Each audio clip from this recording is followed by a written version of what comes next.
Welcome back to the Moms Like Me podcast, powered by Support Now. I am thrilled, truly thrilled, to have our guest here today, Sara Derting. For context, Sara is probably the person that lives the furthest from me in terms of podcast land. She is in Alaska, so we have worked extremely hard to navigate internet, to navigate time zones, to make this conversation happen. But I am very confident once you learn a little bit more about her journey to motherhood and her incredible child, you will see why we worked so hard to get this episode up and going. So Sara, first of all, thank you so much for joining me today. I appreciate it.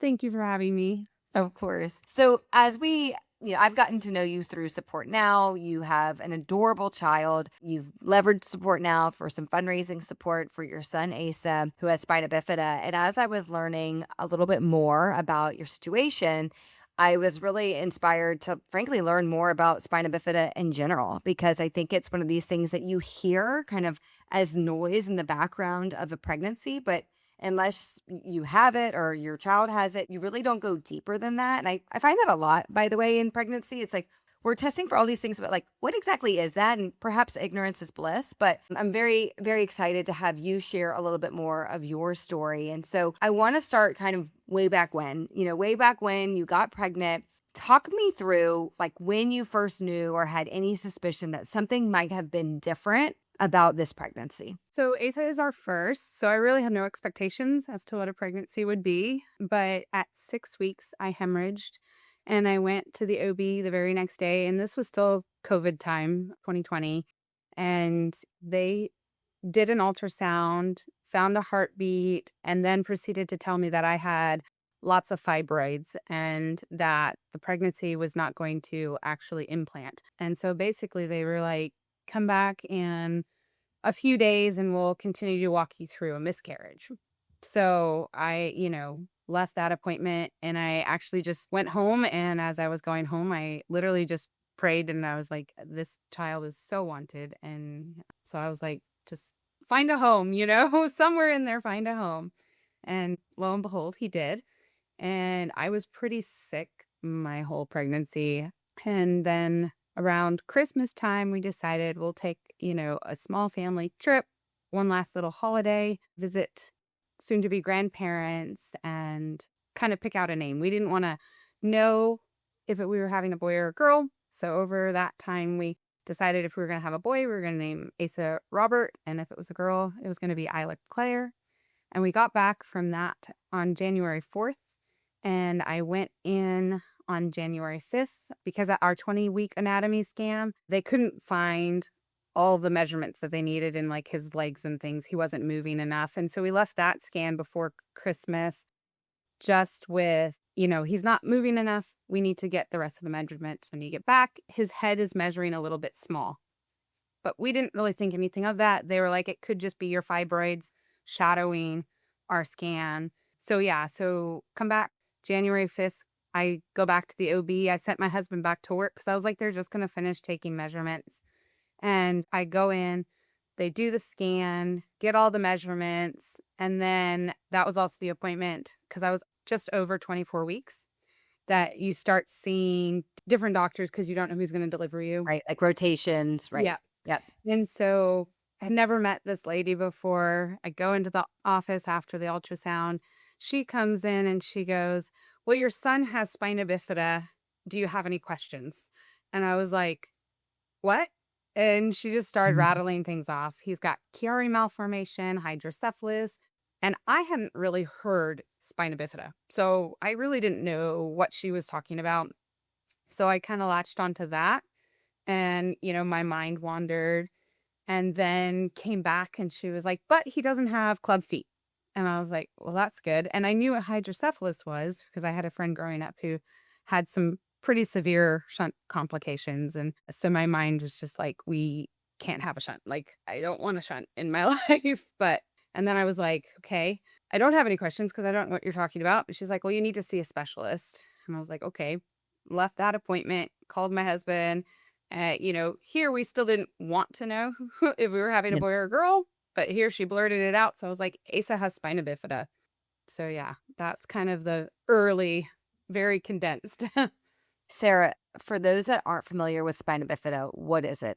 So there's different types of spina bifida. Our son has the most severe form. It's called myelomeningocele, and the spinal cord is literally open. It's exposed. There's a hole in their back.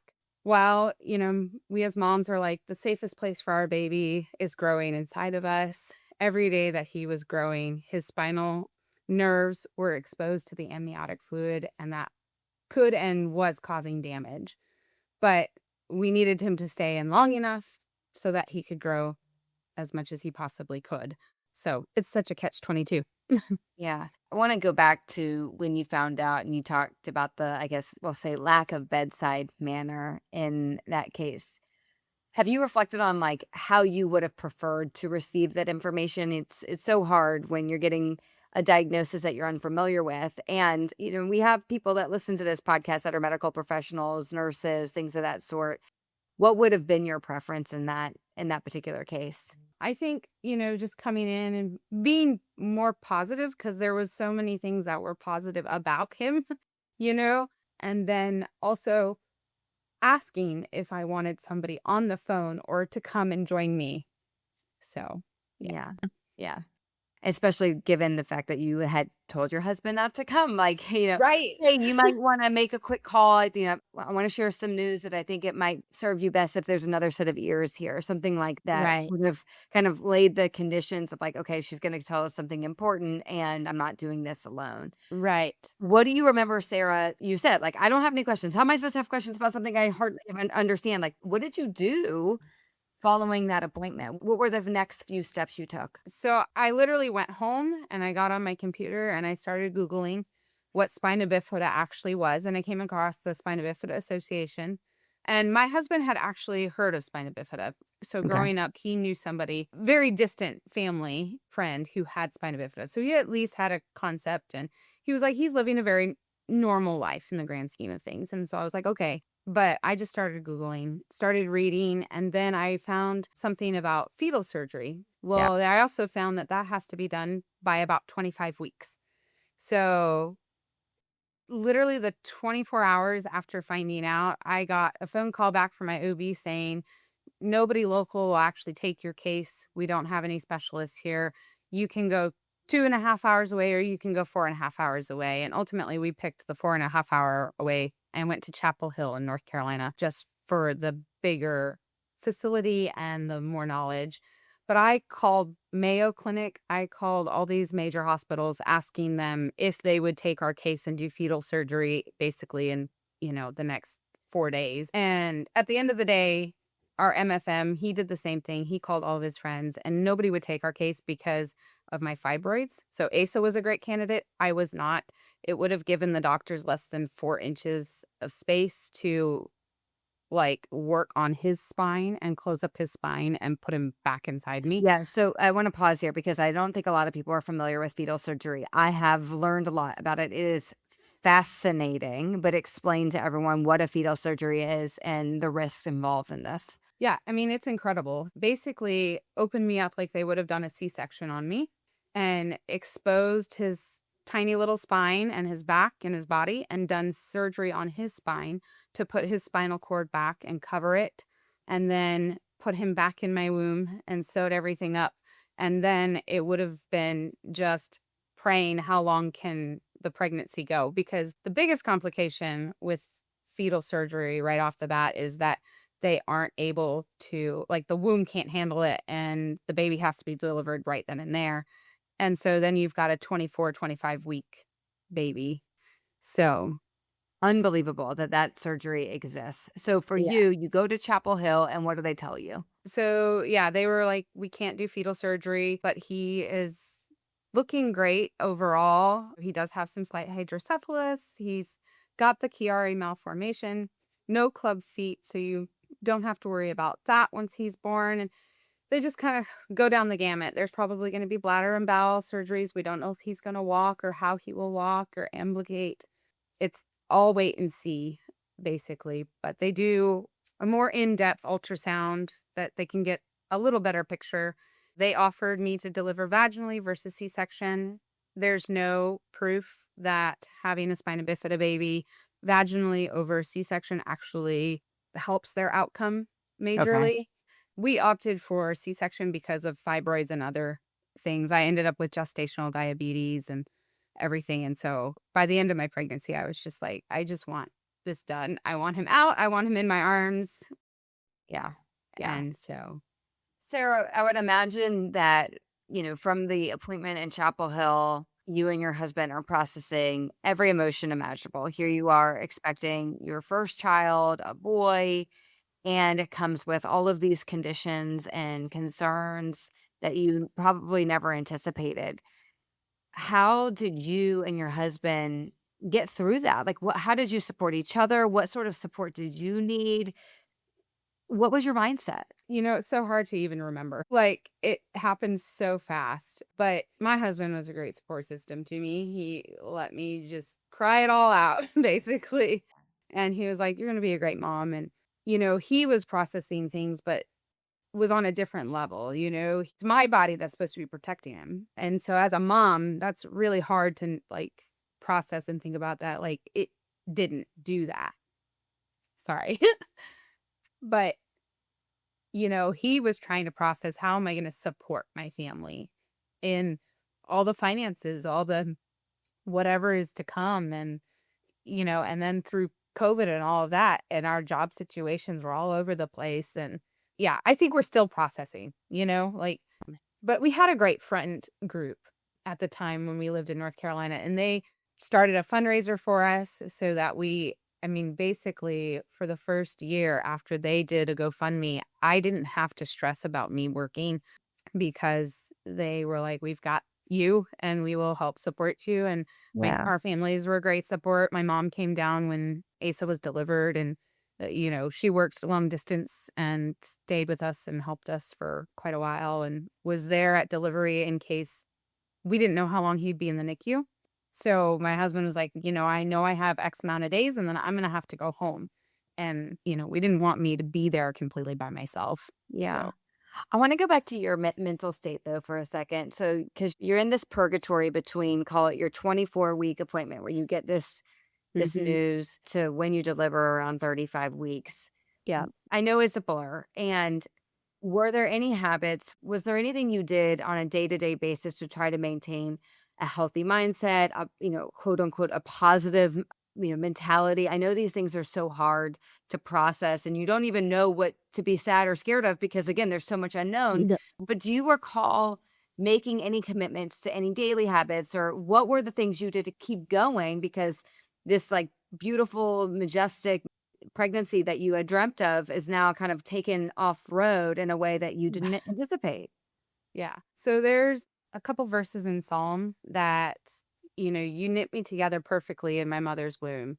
And I repeated that in my brain daily from the moment he was diagnosed to, the day I saw him in front of me. And I found Facebook groups at that point, which were extremely helpful to have parents who have gone before and adults living with spina bifida that were very positive and like it helped us ask questions of the unknowns. And everybody was like, diagnosis day is the hardest day of this journey.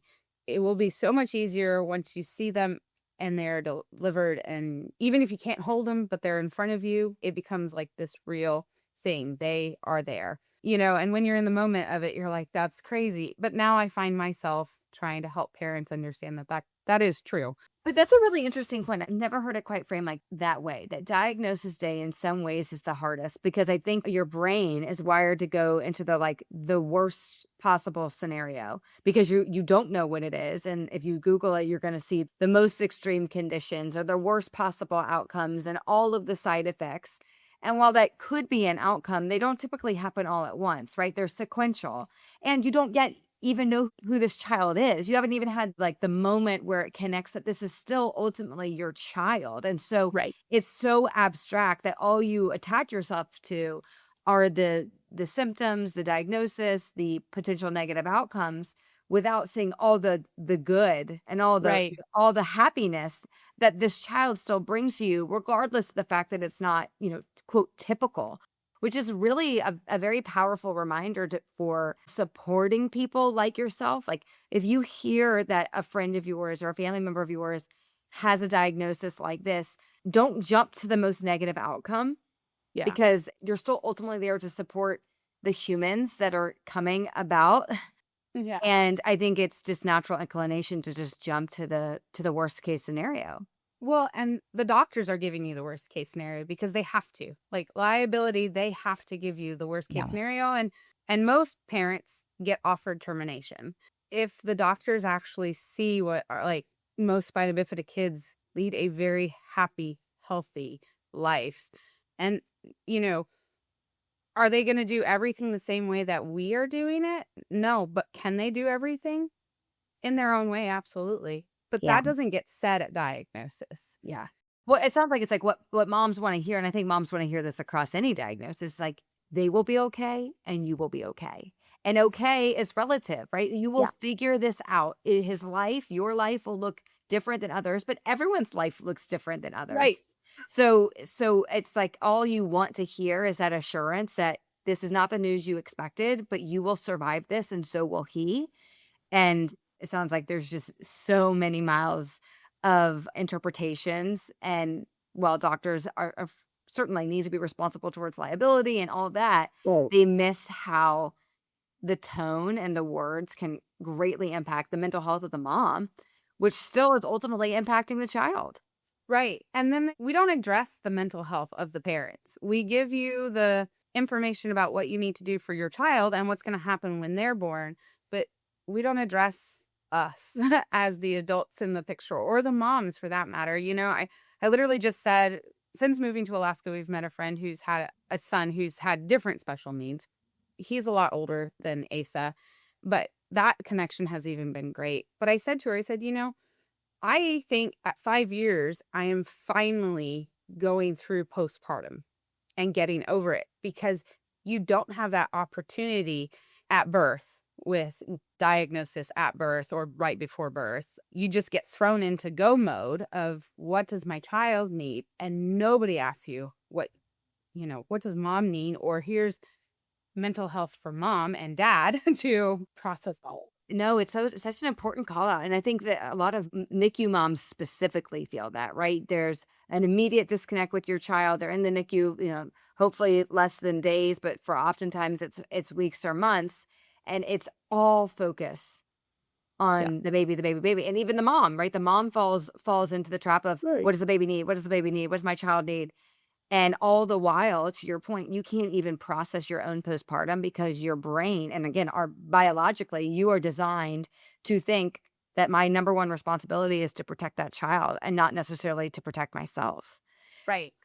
I It's went into what can I do for my son? And what I could do is I could pump. So I was like, I'm going to feed my kid any way I can. And, all the doctors were like, holy cow. But I was like, this is what I can do.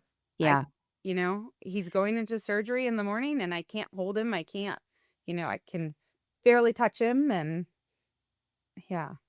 So Sarah, you delivered at 35 weeks. He spent um, 10 days in the 10 NICU, days. which Yeah. did that surprise you? Yes. Yeah, I did. I think it surprised everybody a little bit, but he had his surgery and then they were trying to figure out how to hold him down. He was moving so much that they were bringing in OTs and PTs to try to figure out how to keep him still. And he hasn't stopped moving since. Well, it is ironic that in that 20-week appointment, you couldn't get measurements because he wouldn't move, and look at him Right. now. Yeah. So, kids change and these children surprise us, no? 100%. Yeah. Right before he was like a year old, we had a urologist say, like, we were talking, and he was like, well, it's not like he's going to be running around. I never went back to him, by the way, Yeah, but you'd like, "See ya." I just want to walk my kid into his office with him like riding his bike now because It's amazing. Yeah, it's yeah. like you never underestimate these kids, like, No. there's just a different certain kids have an opportunity to defy the odds, and parents are gonna advocate for their kids and what they see in them or what they're capable of. Right. So, what I wanna understand a bit better, so he comes home 10 days. Yeah. How afraid are you? Like, are you nervous to bring him home? Or are you just like, "Nope, get me out of here, like, I got this." What was your headspace like then? I think I was more in at that point, we had kind of been away from home for about 2 weeks because we went down a little bit before delivery, and so I think I was just ready to be home. Yeah. His back had healed up from his surgery really nicely. We were watching his head circumference and for hydrocephalus and see if he would need a shunt or anything. We were having such frequent follow-ups. Like, I wasn't really nervous. I was a nanny and I taught dance, so I had been around lots of kids, so I knew the kid side of things. We definitely had to be careful to not get his back incision infected. So that was a little bit precarious. Like, we Sure. were diapering backwards and on his belly for a little bit and putting extra things called a butt flap to keep things from going places. And so that was a little bit hard. And we had some feeding difficulties. He wasn't able to nurse because he had lip and tongue ties that ultimately needed to be revised. And he had learned to eat on his belly with his head to the side through a bottle in the NICU. So we found a lactation consultant working through that. But ultimately, I was grateful to be home and Yeah. not, you know, because I was discharged at 4 days, and we were actually blessed that we were in the same hospital that he was in. A lot of parents, their kids get taken to a children's hospital, and the moms are in a different hospital. So Ooh. that was not our case. So I was able to go upstairs and see him and stuff, but nobody also prepares you for leaving your child at the hospital Yeah. or what that feels like or looks like. So Sarah, how is he doing today? What, like, you talked about this and we alluded to this earlier. Like, there's so many positive outcomes that never get spoken about when you hear spina bifida.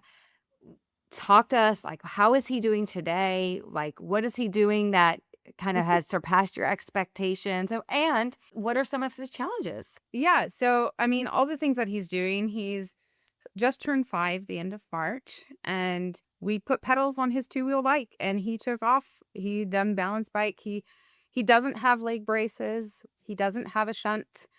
We don't have to cath him or on a bowel routine in that sense of like doing an enema. We are very much on a time toileting, and we're slowly trying to still figure out what his body can or cannot do or can or cannot feel. But he is healthy in that respect, so we're just gonna wait and let him kind of tell us, because at the end of the day, he has to take over his care for the rest of his life.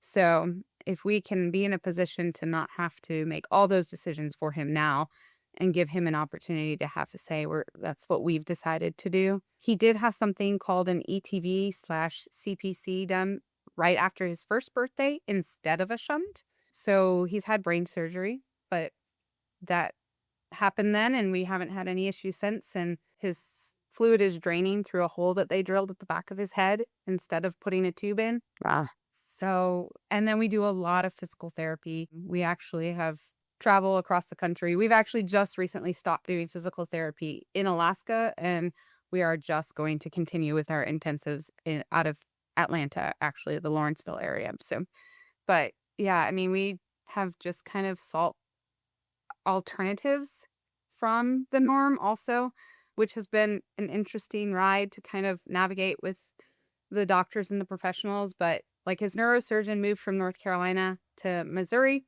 and we followed her there. And we just had his follow up in March, and she said he is the most mobile myelomeningocele kid she's ever seen. So she's Wow. like, whatever you're doing, keep doing it, share it with others.